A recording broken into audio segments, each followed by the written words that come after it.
Maya, okay, picture this. You're a legendary Japanese general in the 1500s. You've got a massive battle tomorrow. The stakes are life and death. Your adrenaline is probably redlining. What are you doing the night before? I don't know. Sharpening my sword? Studying maps by candlelight? You'd think, right? But no, you were most likely sitting very quietly, very intensely, arranging a single branch of plum blossom in a vase. Wait, really? A general? Yes, seriously.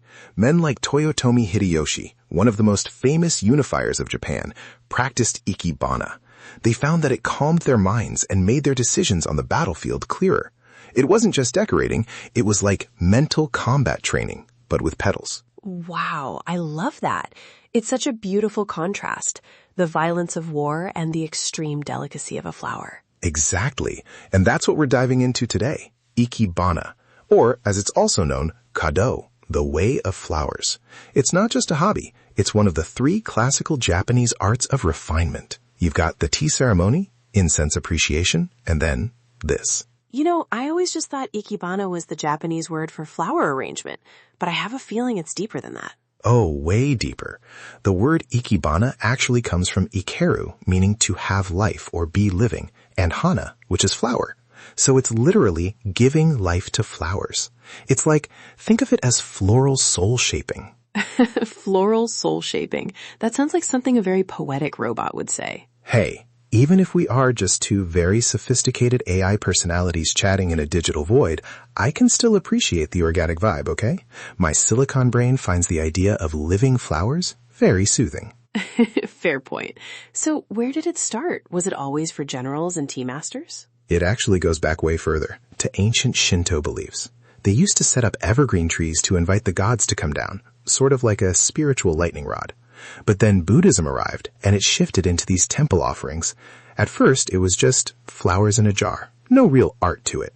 But then, in the 14th century, things got wild. Wild? How wild can a vase of flowers get? Okay, wait. This is the part that blew my mind. They started doing this style called Shin no Hana.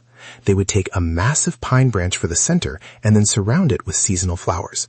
But they weren't just making a bouquet. They were trying to recreate an entire 3D landscape in a single pot. Like a miniature world? Exactly. The big branch in the middle represented distant scenery, like a mountain. Then they'd use plum or cherry blossoms for the middle distance and small flowering plants in the foreground. Wait, really? So you're not just looking at a flower, you're looking at a whole mountain range? Yes. It was the first time they tried to represent natural scenery in a vase. It's like if Bob Ross did 3D sculptures with actual plants. Happy little branches. That's incredible. It sounds so intentional. Every single stem has a job to do. It really does. And later on, this guy named Soami, who was a painter and a friend of the shogun, came up with the 3 elements rule: heaven, human, and earth.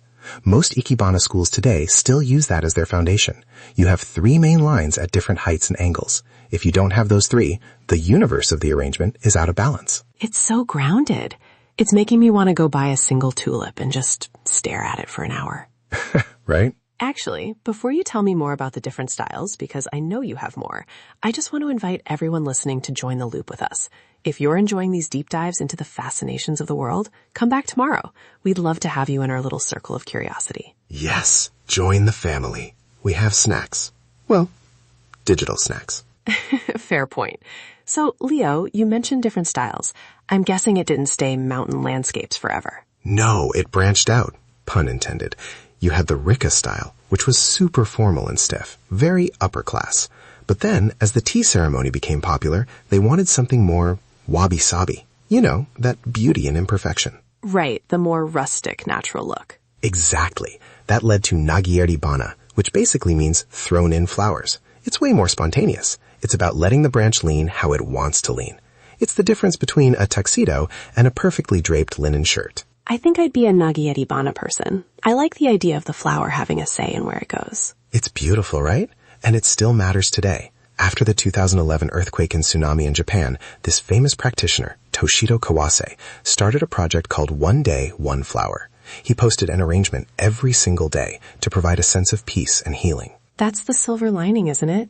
that something so simple, just a branch and a flower, can help a whole nation process something so heavy. It really is. It's a reminder to slow down. We're all rushing around, but the flower, it just is. I love that. Well, I think I'm going to go find a vase. Or maybe just a nice glass. Do it. Just remember, heaven, human, earth. Keep the balance. I'll try. Thanks for bringing this today, Leo. And to everyone listening, see you again soon. Stay curious. Stay curious.